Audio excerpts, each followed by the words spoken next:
نے مشورہ دیا، کیونکہ یہ مسئلہ کوئی عام تو نہیں تھا، یہ تو عبداللہ بن مسعود کا مسئلہ ہے، یہ علقمہ اسود کا مسئلہ ہے، یہ ابراہیم النخعی کا مسئلہ ہے۔ اب یہ عام تو ہے نہیں کہ کسی کو بٹھا دو جس کو مرضی بٹھا دو۔ فرمانے لگے بس آپ نے مجھے بتانا ہے کہ میں یہاں کس کو بٹھا کے جاؤں عارضی طور پر، تاکہ میں آؤں تو آپ کا وقت ضائع ہو۔ خیر ہر ایک سے علیحدگی میں پوچھا آپ کی کیا رائے ہے، آپ کی کیا رائے ہے، آپ کی کیا رائے ہے، آپ کی کیا رائے ہے، اور بالآخر دوسرے دن جب روانہ ہونے لگے تو اعلان کیا کہ میں اپنے مسند پر عارضی طور پر ابو حنیفہ کو بٹھا کر جا رہا ہوں، اور امید کرتا ہوں کہ اللہ تعالیٰ تم سے اور اس سے علم کا فائدہ اور علم کا کام لے گا۔ یہ کہتے ہیں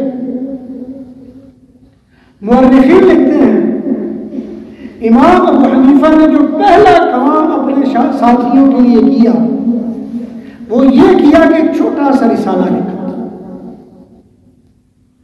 اور اس رسالے کے جو صفحات ہیں اگر آج کل دیکھا جائے آج کے حساب سے تو وہ سارا رسالہ جو عام فوٹو سٹیٹ والا ایک صفحہ ہوتا ہے نا، یہ 2 صفحے بنے تو ایک رسالہ بن جاتا ہے، بس اتنے ہی رسالہ۔ اس رسالے میں لکھا کیا، یہ پوری رات میں آپ نے لکھ دیا۔ اس رسالے میں لکھا کیا کہ جب صبح کلاس لگی تو ساتھیوں سے کہا دیکھو بھائی میں تمہارا استاد نہیں، تم میرے شاگرد نہیں، ہم تو ساتھی ہیں، ہمارا کام تو یہ ہے کہ ایک دوسرے سے پوچھنا بتانا۔ ہمیں چاہیے کہ استاد کی عدم موجودگی میں ایسا طریقہ اختیار کریں کہ ہمیں علم کا فائدہ ہو، نقصان نہ ہو، ہمیں یہ طریقہ کرنا چاہیے۔ انہوں نے کہا جی آپ بتائیں پھر کیا کرنا چاہیے؟ کہا میں نے یہ ایک رسالہ لکھا ہے، اس کا نام ہے رسالۃ الرائے۔ امام صاحب نے نام نہیں بتایا، اس زمانے میں نام ہوتے نہیں تھے کتابوں میں، کوئی نام رکھتا نہیں تھا، لوگ خود ہی اپنے طور پر اس کا نام رکھ دیتے تھے۔ اس رسالے کا نام الرائے رکھا گیا، رسالۃ الرائے، یہ کتاب الرائے یا الرائے اس کا نام رکھا۔ رائے کا مطلب یہ تھا ہم سب جو بیٹھے ہوئے ہیں، میں کہتا ہوں یہ مسئلہ ایسے ہے تو دلیل کیا ہوگی، آپ کہتے ہیں مسئلہ ایسے ہے تو دلیل کیسے ہوگی، آپ کہتے ہیں نہیں مسئلہ ایسے ہے تو دلیل کیسے ہوگی۔ یعنی اگر کسی مسئلے میں ہمارا اختلاف پیدا ہو جائے تو مسئلے کا حل کیا ہے ہم نے یہ طے کرنا ہے، اور اس حل کے لیے جو قاعدے، اصول اور ضابطے اور بنیادی باتیں ہیں وہ یہ میں نے چھوٹا سا رسالہ بنایا ہے، آپ اس کو دیکھ لیں۔ اب وہ رسالہ سب کو دے دیا، سب نے نوٹ کر لیا۔ اب اس کے بعد تعلیم و تعلم کا سلسلہ شروع ہو گیا۔ جب بھی بات ہوتی، کوئی مسئلہ ہوتا، دلیل کیا ہے، وہ رسالہ ان کے پاس موجود تھا، اس کے مطابق طے کر لیا جاتا۔ امام صاحب خود فرماتے ہیں کہ بعد میں ہمارا طریقہ یہ ہوتا تھا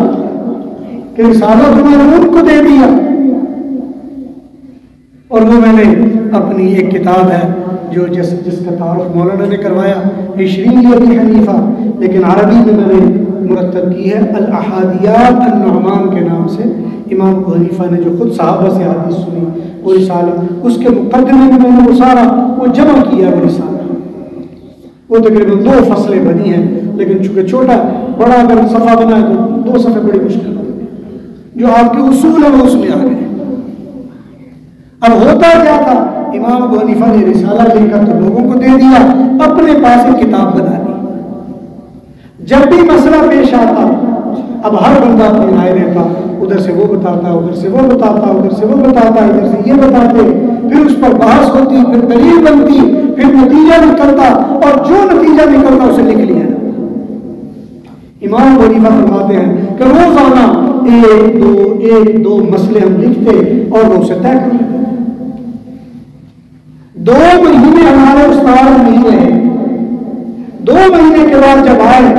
تو میں نے وہ پوری لسٹ بنائی ہوئی تھی استادوں کے سامنے پیش کر دی کہ حضرت میں نے یہ کیا ہے۔ انہوں نے جب دیکھا تو وہ سارا دیکھتے جاتے، بک لگاتے جاتے تھے، اور سارے 60 مسئلوں میں سے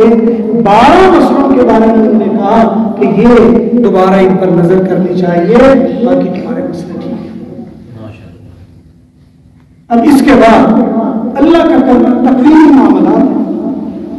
امام حماد جب واپس آئے تو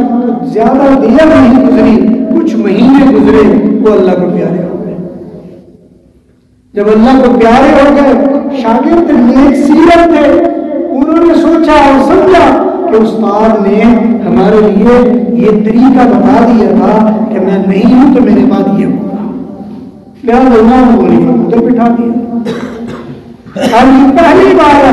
ابو حنیفہ سے اب یہ امام ابو حنیفہ بن گئے۔ اس سے پہلے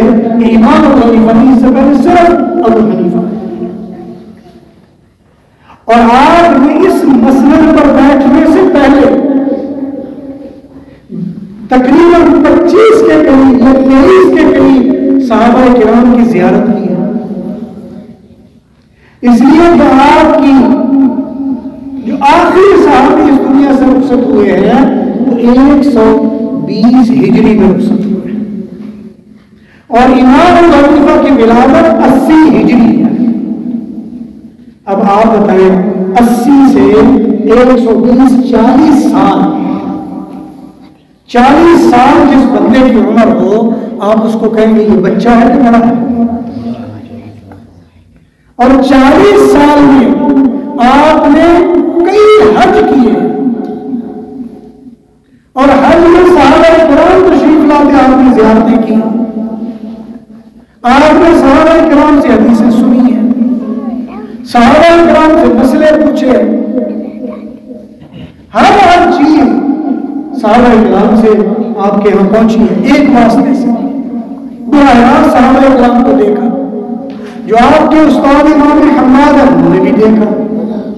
جو ان کے استاد ابراہیم النخعی ہیں انہوں نے 500 سے زیادہ صحابہ کرام سے علم حاصل کیا۔ 2 تابعین میں 2 شخصیات ہیں، امام اعمش،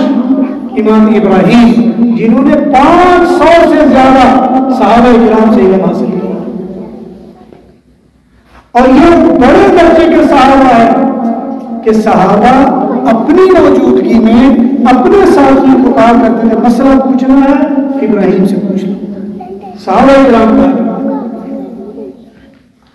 امام ابو حنیفہ رحمہ اللہ نے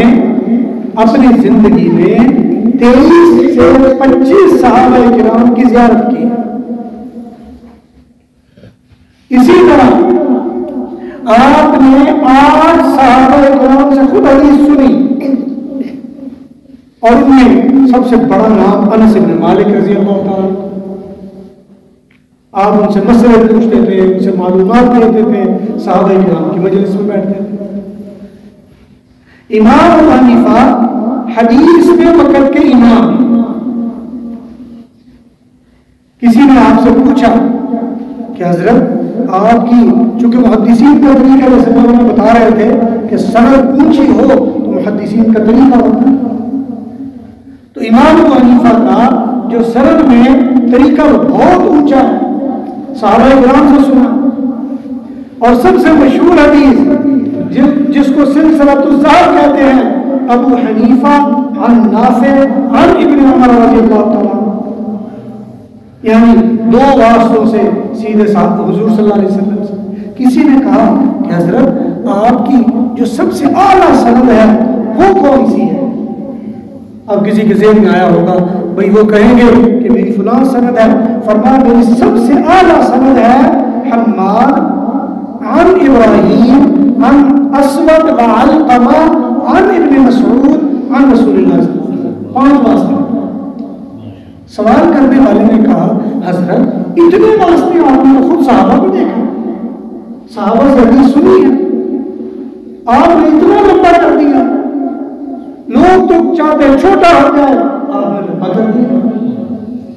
جیسے بتا رہے تھے مولانا، امام بخاری نے 3 واسطوں والی حدیثیں تلاش کر کے ادھر رکھی، احمد ابن حنبل نے تلاش کر کے 3 واسطوں والی حدیث لائی، ابن ماجہ 3 واسطوں والی حدیثیں تلاش کر کے لائے، لیکن امام ابو حنیفہ نے جو سند بتائی وہ لمبی۔ پوچھا اس کی وجہ کیا ہے؟ کہا وجہ یہ ہے کہ میں نے حماد کے پاس اتنا وقت گزارا جتنے میں نابالغ بالغ ہو جاتا ہے، پھر حماد نے ابراہیم کے پاس اتنا وقت گزارا جتنے میں نابالغ بالغ ہو جاتا ہے، اور ابراہیم نے پھر حماد نے ابراہیم، اور ابراہیم نے اسود و علقمہ کے ساتھ اتنا وقت گزارا جتنے میں نابالغ بالغ ہو جاتا ہے۔ اور پھر فرمایا کہ علقمہ اور اسود نے عبداللہ بن مسعود کے پاس اتنا وقت گزارا جتنے میں نابالغ بالغ ہو جاتا ہے، اور نابالغ بالغ ہونے کے لیے